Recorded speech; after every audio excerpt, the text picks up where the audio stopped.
I'm not exaggerating, one of the most gifted presenters I've seen. And you're a student. And there's a few things I've seen you do that a lot of advisors struggle with. Number one, it's this authenticity that's just like, I feel like you're talking to in your family room to a group of people. Yeah. The other thing I've shared with you is just the how. And I know you've got a philosophy. It's not really as much what you say. It's kind of the connection piece with the audience. And you very intentionally try to focus on so much connection in your live presentations. And part of that is this authenticity, and this connection is your personal story, which kind of involves that Michael Jordan story. So I don't want you to put all of your secrets out on the internet. Yeah. But if we kind of talk maybe high level how you open with a really personal story, but also shares a lesson, I think there's just so much that advisors could learn from your different style to how you present. It's not about spreadsheets and math, and although you hit on some of that, it's that connection and authenticity that almost attracts the audience to want to lean in and learn more. Yes. So, sorry, I gave you a lot, really big lead up, but what are your thoughts around that you've learned over the years? Well, I think, it's when you walk into a room, you have to have the mindset that my main goal of this is, I say to myself, connect, connect, connect. Because when you're in the financial industry, you gain a plethora of knowledge and information over the years, and it's constantly growing, right, with all the financial stuff. So you have to be careful. You walk into a room, I call it verbal vomit, right, where you just go in and spew all the knowledge you have and hope you've impressed them, that you're so knowledgeable that they raise their hand or submit and say, okay, I should meet with you, right? And the opposite can happen. You can actually overwhelm them, confuse them. And I have a saying where confused minds say no.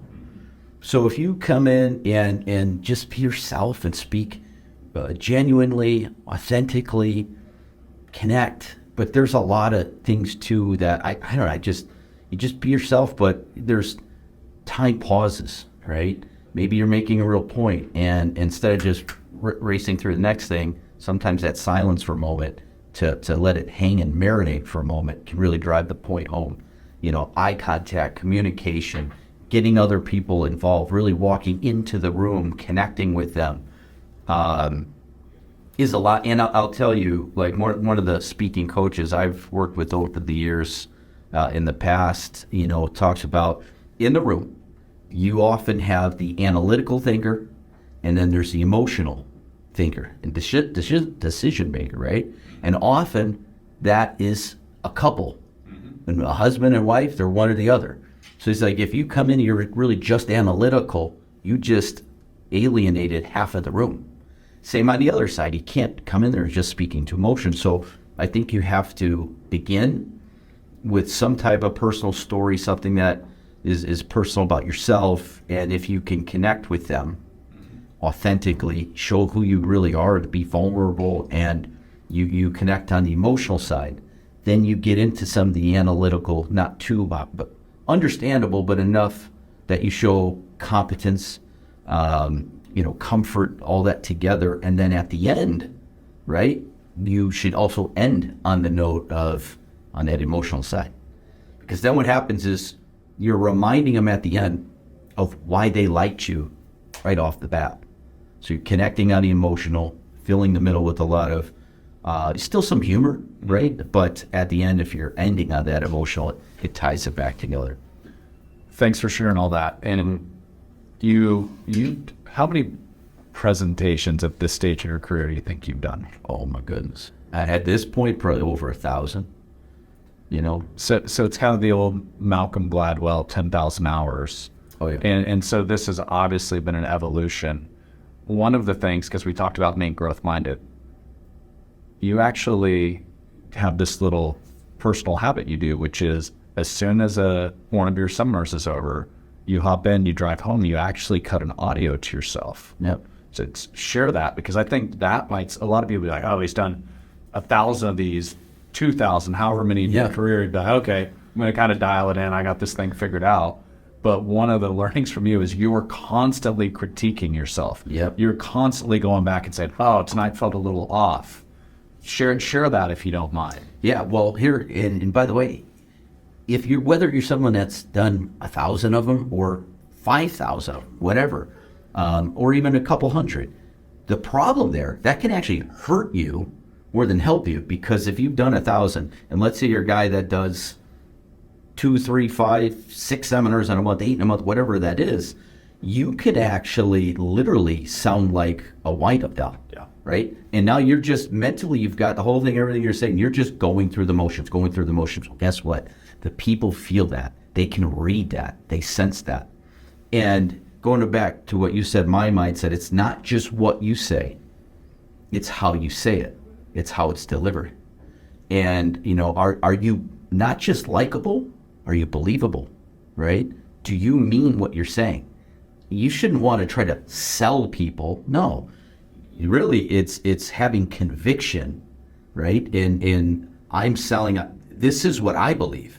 I believe this so much that there's a transfer of belief that happens, right? Where it's not, I'm trying to sell anyone. No, this is me. This is what I believe.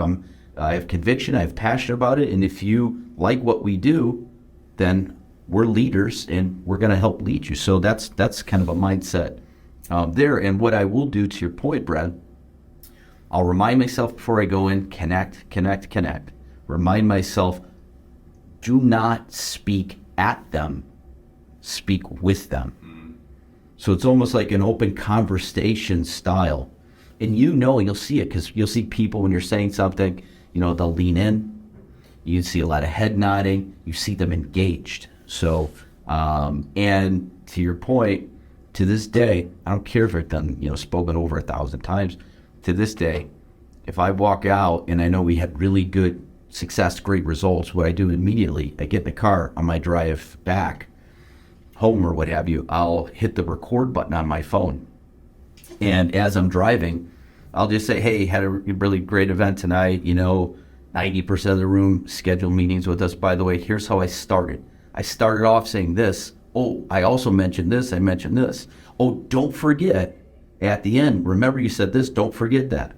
So I'll say that and I capture it. Why? Because it's never going to be more fresh in mind as right then. And then what I do, let's say the following week or even a month later or a year later, on my way driving to seminar, what do I play back? That. So it's the last thing I said as I left the room, I record, and on my way to do it again, I listen back. I'm going to tell you right now, it's so amazing, because times I forget to listen back to that, I'll see my results down a little bit. But I'm telling you, it's pretty amazing that whenever I do that, the results stay high.